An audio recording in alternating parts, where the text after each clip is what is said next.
2 weeks later, the Spanish responded to President McKinley's demand for peace with what he considered significant concessions. They do offer that if the Cubans will end the war, they will get the same political status of associated free state within the empire that Puerto Rico had. That is, they would have their own government. But limited autonomy was unacceptable to Cuban insurgents. General Calixto Garcia, Gomez's second-in-command, rallied his troops to keep up the fight. I regard autonomy only as a sign of Spain's weakening power and an indication that the end is not far off. The Cubans were indeed within striking distance of defeating Spain.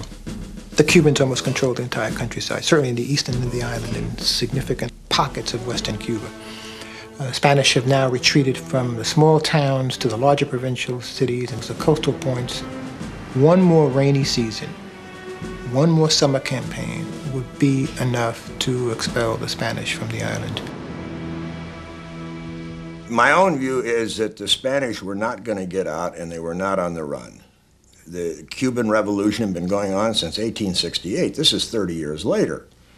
And they don't appear to have been any closer to achieving the goal of getting the Spanish to march out of Havana and get on ships and go on home and say, you guys figure out how you want to run your lives, we're out of here. Spain was not even close to that. Long live Wyler, down with autonomy. Spanish officers in Havana balked at their government's willingness to negotiate. In January 1898, they took to the streets.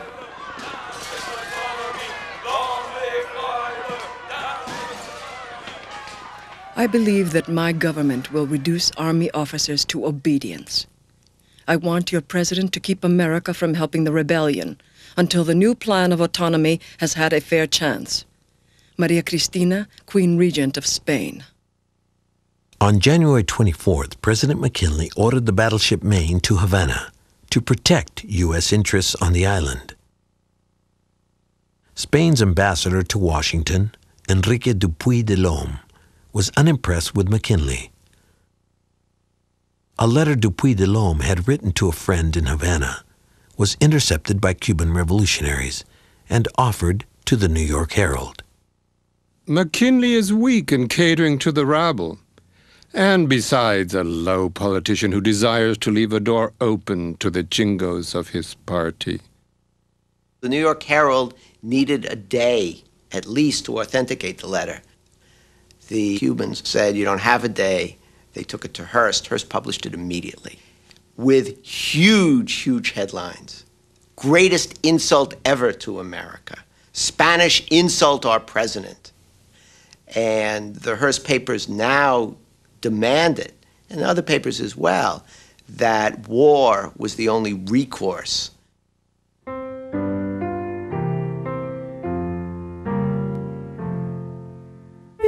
Before the Maine went down, mothers and matrons and sweethearts in hamlet and village and town prayed for and wrote to their darlings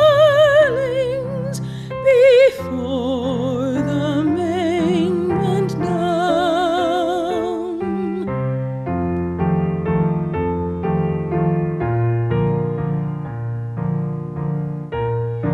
On February 15, 1898, the Maine had been moored for 3 weeks in Havana Harbor without incident.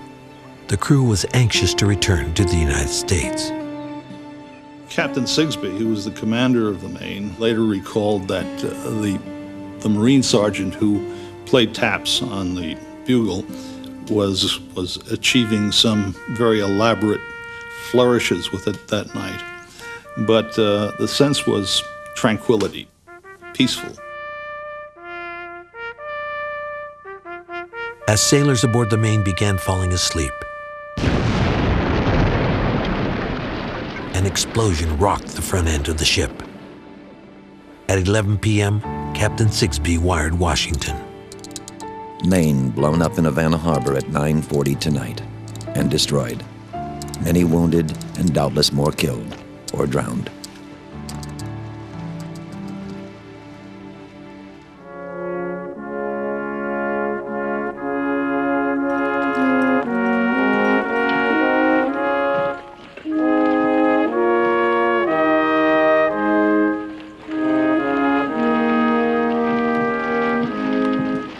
The explosion aboard the Maine killed 266 U.S. sailors.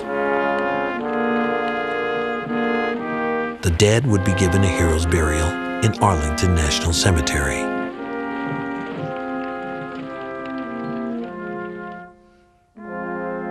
The McKinley administration appointed a naval committee to investigate the cause of the tragedy.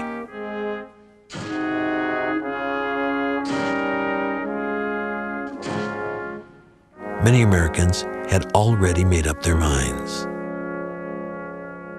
Hearst and the other papers blamed the Spanish for mining the ship and blowing it up. There was some evidence that that had happened. But whether that evidence was overwhelming or not, this was going to lead to the war that Hearst wanted in Cuba.